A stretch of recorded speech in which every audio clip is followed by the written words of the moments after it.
a technologically capable aircraft, and permission to fly the drone from the airspace regulator, but you're able to get things done. Now we get to adding a level of complication in here. Bridges are fantastic because they link land together.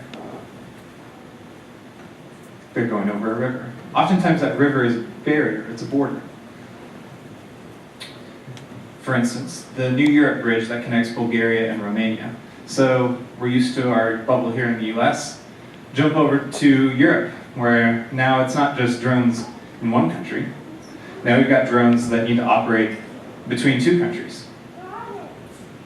Each country, while perhaps quite similar, has their own aviation infrastructure, operator certificates, and rules governing this drone.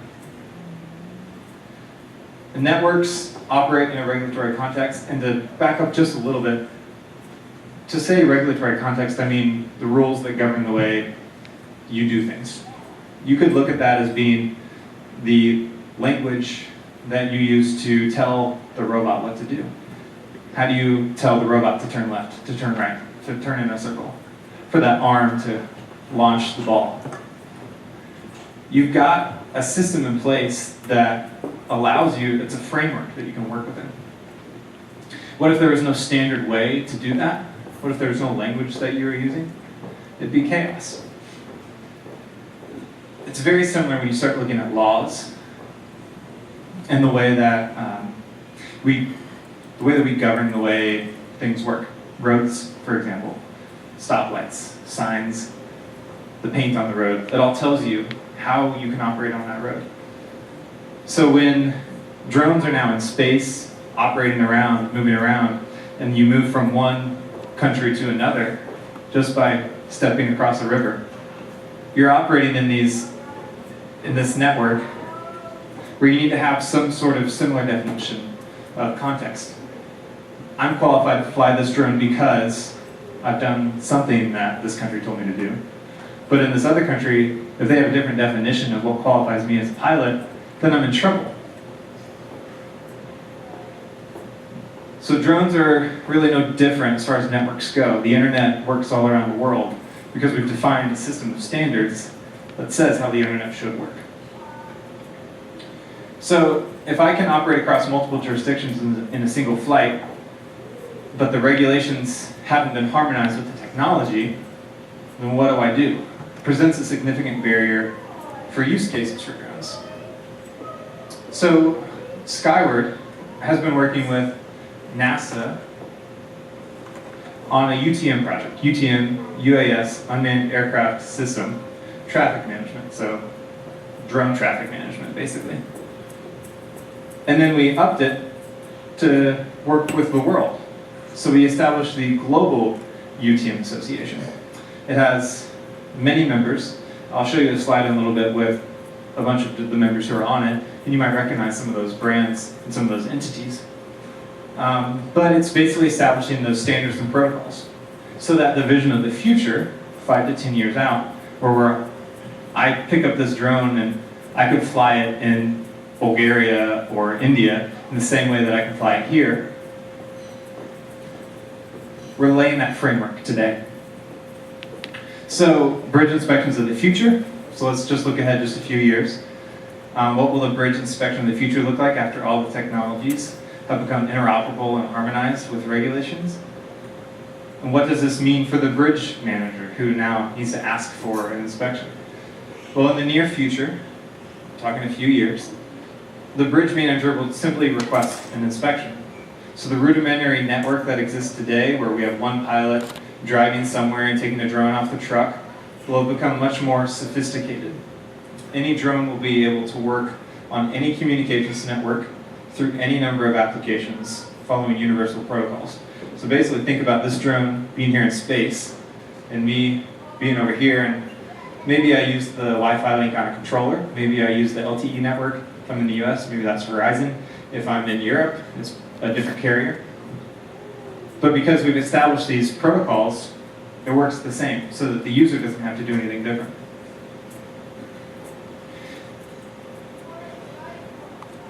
So drones are poised to transform the economy. but we have to address these standardization issues first. It might sound a little bit like the boring part, but as I said earlier, I'm really interested in figuring out the way things work. And so I love seeing how this drone works, but that drone can't work if we're not establishing a system for it to work within. If we're not making the humans comfortable, if we're not making it easy for them to do the work, then they're just going to go be in that bucket truck and do the work that they've always done. So we have to make it easy for them to make their jobs easier. If you're just replacing one job with another hard job, nobody's going to adopt a new technology. So basically interoperability and harmony, that's just code for saying integration. How do we make these airspace regulations similar across different regulatory jurisdictions? How can we use the wireless network infrastructure through the various companies? And how can we deploy the aero robots and the payloads and the software? We've got to mix all these things together to make everything work. So ultimately, the UTM, the Unmanned Traffic System, is just a system of systems.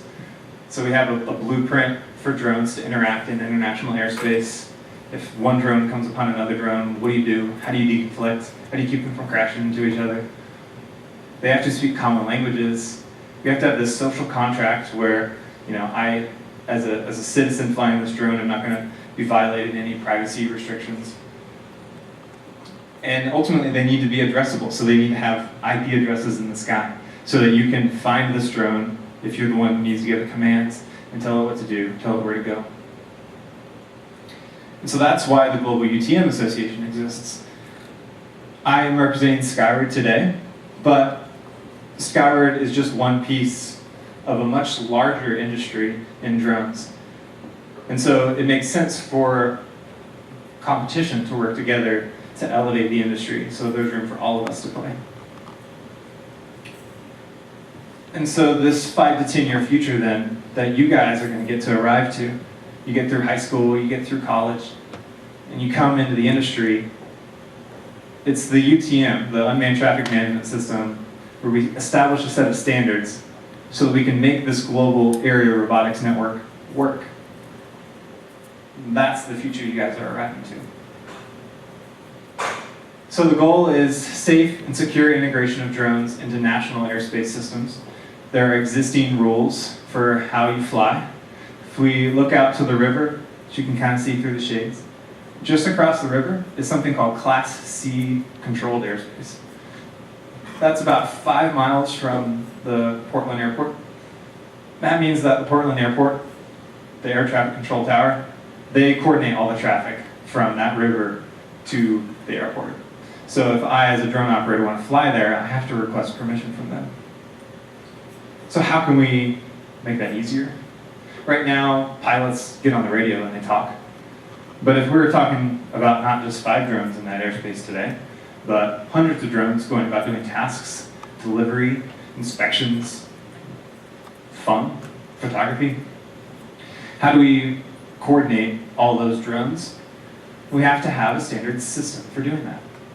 And just this last week, the FAA and Skyward and a few other companies have debuted the system for digital notification to the air traffic facilities, where as soon as you boot up your drone, you request access to that airspace, and the FAA comes back and says, yeah, go for it. Or, not right now. There's too much other stuff going on. We can't handle that right now. So we're seeing the beginnings of the digitization of this network. So these are the members on the Global UTM Association. DJI is probably the one name that you would recognize most. They're the ones who make this drone. And they're the clear leaders in the drone industry right now as far as hardware goes. You see Sony's in there too, Qualcomm, a lot of big names. And we've got 3 working groups going on right now. An overall architecture, so figure out who's doing what a whole global aerial robotics network looks like, the full architecture. We've got a data exchange working group. How do we establish these data communication protocols? if I tell you this thing in this language, are you going to understand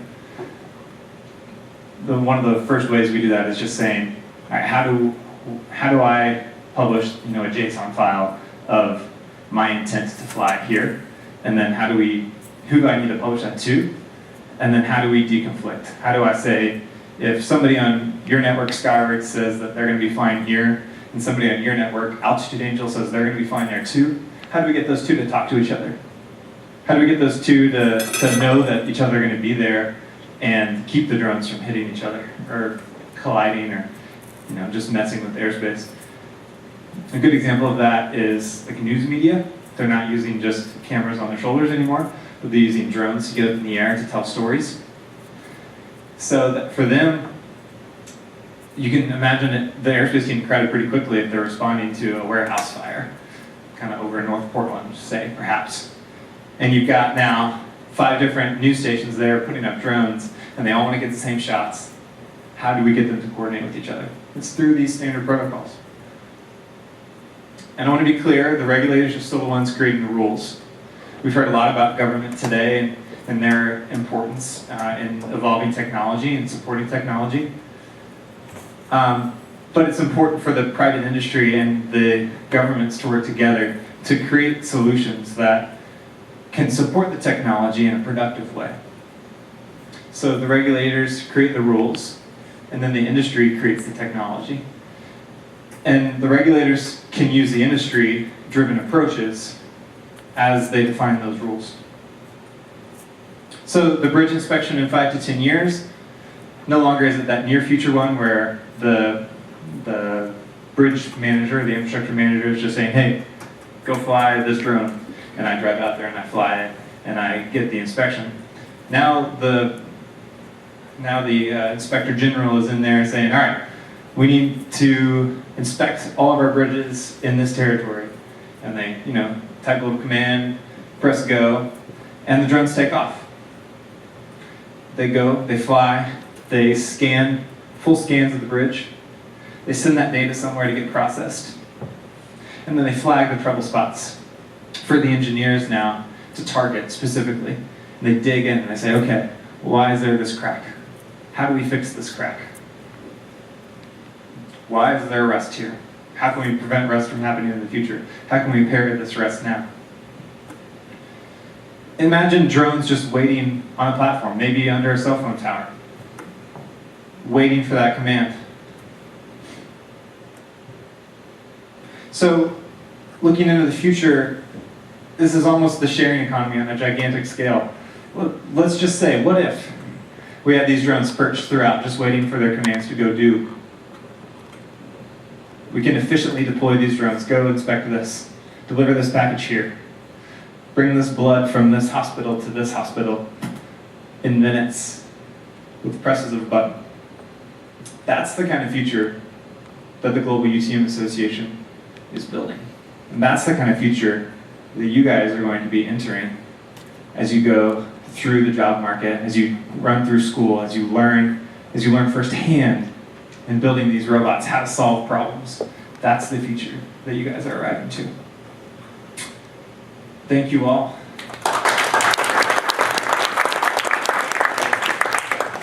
Any questions? I know that we're a little past 1, so I understand if we just need to go.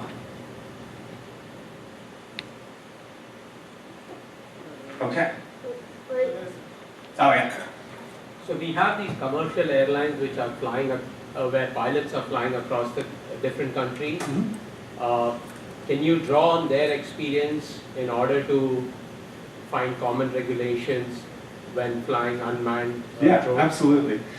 So there's this global governing body called ICAO. They're under the UN, so United Nations.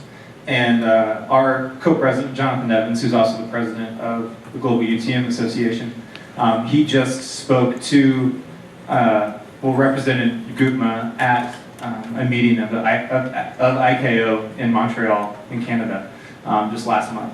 And so they're working on collaborating with ICAO to establish these standards globally, leveraging the same, experience that ICAO has to implementing those standards for manned aviation. but incorporating drones now into those national airspace systems. Thank you. Yeah. All right.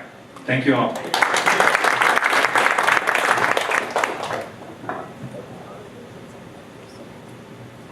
So we want to give a thank you to all of our speakers, even though only Dr. Desai and Mr. Ringer are still here. We want to thank them for taking time out of their weekends to come speak at this event. We want to give one final big thank you to Puppet for this wonderful space, for the food, and for their support of this event. Get around.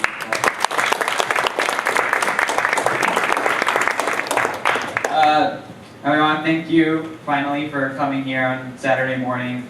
We hope that you were able to learn something new or broaden your mind to the possibilities that the future offers in the realm of technology. Check out our social media at Total Chaos FTC for updates on future events and more about robotics programs. And we hope to see you at an event in the future. Thank you. Hey, thanks everyone for coming. Just a couple of housekeeping. Please feel free to bust your dishes in the back kitchen bay there, and to whomever borrowed the bathroom key from the security guard,